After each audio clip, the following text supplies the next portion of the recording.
अस्सलाम वालेकुम नाज़रीन, मेहरान टीवी न्यूज़ में भलेकार आऊं आहियां पिरिया गुल मुसागढ़ साथ दींदी न्यूज़ एंकर फराज शाह। एक नज़र हेडलाइंस ते। अमरीकी सदर डोनाल्ड ट्रंप ईरान से मुआहदे के मुनसिफानो ऐं बेहतर करार ॾेई छॾियो। फ्रांस में कतर जे अमीर सां मुलाक़ात। ईरान में सीड़पकारी करण जी तरदीद। डोनाल्ड ट्रंप चयो आहे त ईरान सां मुआहदो कामयाब थियणु घुरिजे। ही मुआहदो एटमी हथियारनि जे आॾो दीवार आहे। उम्मीद आहे त ईरान सां डील जो ॿियो मरहलो आसान हूंदो। अमरीका ईरान में पैसा न लगाईंदो, अफ़वाह खिल जोगी आहे। अमरीकी सदर वधीक चयो आहे त अमरीका खां सवाइ को बि इसराइल न हूंदो। इसराइल जहिड़ी तरफ़ हिज़्बुल्लाह सां कयो आहे उन मां ख़ुशि न आहियां। जेकॾहिं आऊं मुदाख़लत न करियां हा त इसराइल घणो अॻु तबाह थी वञे हा। ईरानी सदर मसूद पज़ेश्कियान चयो आहे त ईरान फातेह बणिजी साम्हूं आयो आहे। इसराइल जो रद्दअमल सबूत आहे त असीं फातेह आहियूं। ॿी धुर मुआहदे जे पासदारी कई त मुश्किलातूं हल थी वेंदियूं। ईरानी सदर जो वधीक चवणु आहे त सहियूं करण लाइ वींदड़ सुप्रीम लीडर खां मुंहुं न मोड़ींदासीं। दिफ़ा वारे वज़ीर ख्वाजा आसिफ चयो आहे त ईरान अमरीका मुआहदे सां पाकिस्तान जो वक़ार बुलंद थियो आहे।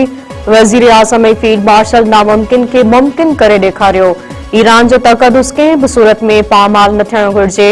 क़ौमी असेंबली में खिताब कंदे ख्वाजा आसिफ वधीक चयो आहे त ऐवान में हिक ॿिए मथां बेबुनियाद इल्ज़ाम न लॻाइणु घुरिजे। ऐवान में हिक ॿिए मथां तहमतनि सां अवाम में कहिड़ो पैगाम वेंदो। पाकिस्तान जो नालो ऊचो थियणु पाकिस्तानियुनि लाइ फ़ख़्र जी ॻाल्हि आहे। बजट ते हुकूमती पीपल्स पार्टी विच में इख़्तिलाफ़ न निबरी सघिया। बिलावल भुट्टो ज़रदारी एहतिजाज तौर क़ौमी असेंबली में तक़रीर मुलतवी करे छॾी। ज़रीन जो चवणु आहे त पीपी जे सीनियर अॻवान सैयद नवीद कमर पार्टी चेयरमैन बिलावल भुट्टो ज़रदारी खे ब्रीफिंग ॾिनी। सैयद नवीद कमर जो चवणु आहे त पीपी सां मुशावरत दौरान पेश कयल बजट तजवीज़नि ऐं क़ौमी असेंबली में पेश कयल बजट में वाज़े फ़र्क़ आहे। ज़रीन जो वधीक चवणु आहे त बजट ते इख़्तिलाफ़ी मामला बरक़रार रखण ते पीपल्स पार्टी जी क़यादत ॻणती जो इज़हार कयो आहे ऐं उन ते पीपी क़यादत हुकूमत खां वज़ाहत पिणु तलब कंदे। रिजावल भरसा नौजवान चाचे हथां क़तल। जाती थाणे जद ॻोठ आरिफ लाखियो में जवाबदार अब्दुल्ला लाखियो फायरिंग करे पंहिंजे भाइटी 18 वरनि जे नज़ीर अहमद खे क़तल करे छॾियो। इतला ते पुलिस पहुची लाश अस्पताल मुंतक़िल करायो। जवाबदार जी गिरफ़्तारी अमल में न आई। मीरो खान वेझो हथियारबंदनि गोलियूं हणी नौजवान खे क़तल करे छॾियो। मोटरसाइकिल सवार हथियारबंदनि गोरजान मोहम्मद जमाली जे रवासी 30 वरनि जे नवाब जमाली खे क़तल करण बाद आसानी सां फरार। गंबट वेझो 10 ॾींहं अॻु राजूनी ज़रिए वापसि करायल नारी गोलियूं हणी क़तल। 29 वरनि जी सीमा बारेजो खे सोट पिस्टल जा फायर करे क़तल करे छॾियो। पुलिस पारां जवाबदार सुहिणो बारेजो खे पिस्टल समेत गिरफ़्तार करण जी दावा। हैदराबाद वेझो जोड़े वाह में टिपो ॾेई आपघात करे छॾियो। सेरी वारे इलाइक़े में नारी नौजवान फुलेली वाह में टिपो ॾेई छॾियो।